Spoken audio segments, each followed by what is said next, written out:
Bitcoin is absorbing billions of dollars of sell pressure every single day, and the price is barely flinching. It's absolutely incredible. So every week, James Check, my favorite Bitcoin analyst, sends out 2 updates typically, and he goes through the latest statistics on buying and selling behavior of Bitcoin, and to the best of our knowledge, who's selling and how long they've held the Bitcoin that they are selling.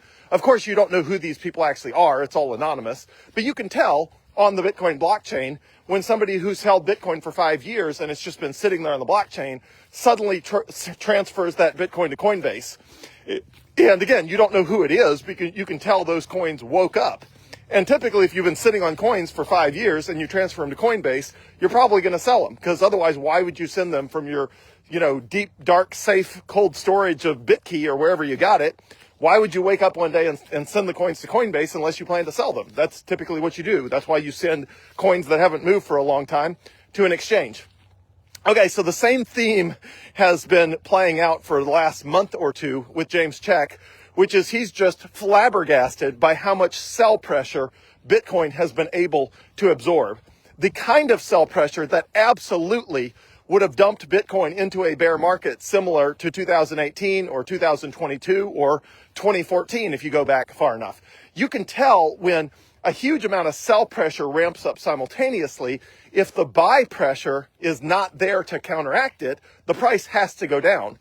Ultimately, the price reflects who has more firepower. Whether sellers want to sell more or buyers want to buy more determines what the price is in a marketplace with supply and demand.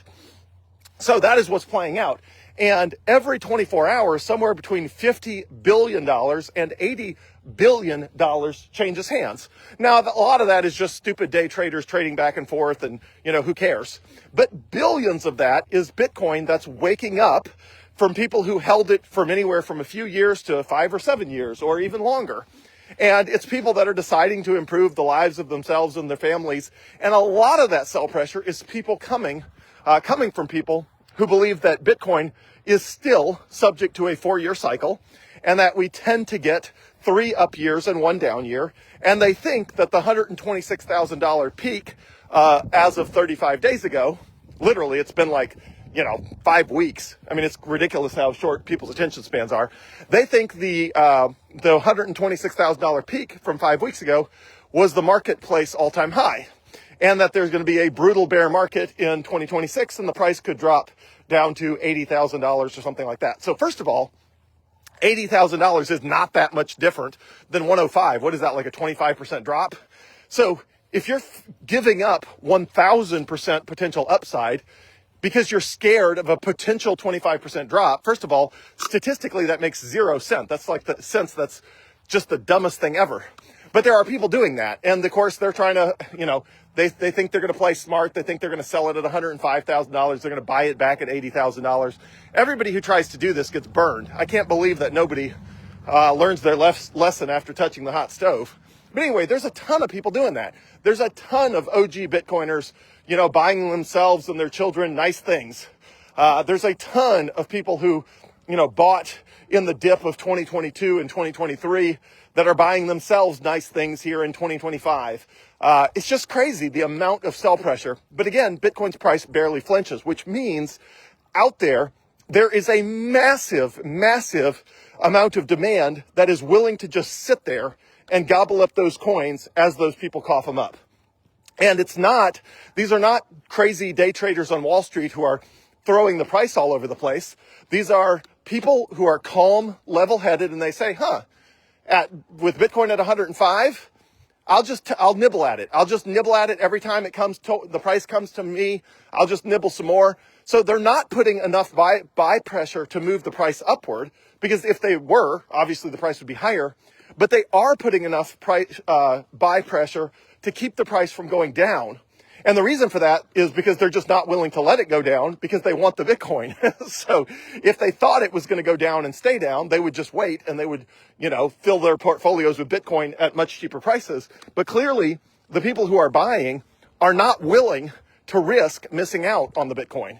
So every time it dips, the dips get bought up. And so what happens when that is happening is you can tell that there's a massive amount of buy pressure in the marketplace. There's a massive demand for Bitcoin. And right now it's being offset by new Bitcoin supply that's coming alive for people who have not moved their Bitcoin in a while. But those people can only sell once. When somebody that bought a Bitcoin for $1,000 is selling it for $100,000 and making 100 times their money, that new buyer is now sitting on $100,000 Bitcoin. They're not going to sell their Bitcoin when it's 106 if they bought it at 105. I mean, investors want significant returns before they part with their assets. It doesn't matter what it is. You don't buy a stock on the stock market hoping for a 1% return. You don't sell it until it's up 20%, 25%, 100%, 1,000%. It's got to be up some meaningful amount. Otherwise, it just doesn't make sense. So there is a massive amount of demand in the marketplace for Bitcoin right now, and it is only a matter of time until the supply runs out. Everybody selling a Bitcoin can only sell it once, and those Bitcoin just keep getting gobbled up by everybody sitting, gobbling up every single price dip. Eventually, the sellers will run out of Bitcoin that they're willing to sell. It always happens because 95% of the world does not own Bitcoin and only 5% of the world does own Bitcoin. And most of the 5% that does own Bitcoin doesn't own very much. It's like $50 or $200 or not much. Now, obviously, there's some OG Bitcoiner whales that own a lot more, but most of the selling pressure is coming from people that just don't own that much Bitcoin, which means they don't have that much they even could sell. So first of all, if you own Bitcoin, don't sell it. Don't be one of the idiots selling at 105,000 a coin. And second, imagine how tight this spring is wound when the sell pressure finally eases up and that buy pressure is still there. All the people buying, including me, that's why I sold gold and silver last week. And as soon as the check hits, I'm going to buy more Bitcoin with it. And I'm going to increase my Bitcoin stash by somewhere between 5% and 10%. So when all the dust settles, either this coming week or the week after this week, I will have 5 or 10% more Bitcoin than I did before. And obviously I will own 0 gold and silver. So that's a trade I'm willing to make because I think the supply and demand imbalance is so ridiculously in Bitcoin's favor right now that I want more Bitcoin than I thought I wanted. The price dipped, it stayed down, it's irrational, it's on sale, and I'm not willing to let the marketplace dangle $105,000 Bitcoin in front of me and be completely irrational. If the marketplace wants to be irrational with their Bitcoin, that's fine. They can hand it to me because I will be more rational with their Bitcoin. And so I'm happy to swap gold and silver for their Bitcoin when they're willing to sell it to me for such a cheap price. So that's what's playing out. There's millions of people all over the world like me and people who manage massive portfolios on Wall Street that are just sucking up every bit of Bitcoin every time the price dips. It frees up some additional capital to buy more Bitcoin at a discount. Eventually, the sellers will run out of Bitcoin that they are willing to sell. The buy pressure will still be unrelenting, and the price can only go one way. Now, in the short term, could the sellers overwhelm the buyers on a temporary basis and the price go lower? Of course. You never know. But what happens is you do know that the buyers will always eventually outrun the sellers, overwhelm the sellers. And at that point, the price has to go up. And at this point, the spring is wound so tight. There is so much demand pressure in the marketplace, and there's so little supply to offset that massive demand pressure that it is only a matter of time until we get an epic price run. And I want to own as much Bitcoin as conceivably possible when that epic price run happens, which is why I'm trying to buy as much as I conceivably can right now, in this case, with the proceeds of gold and silver.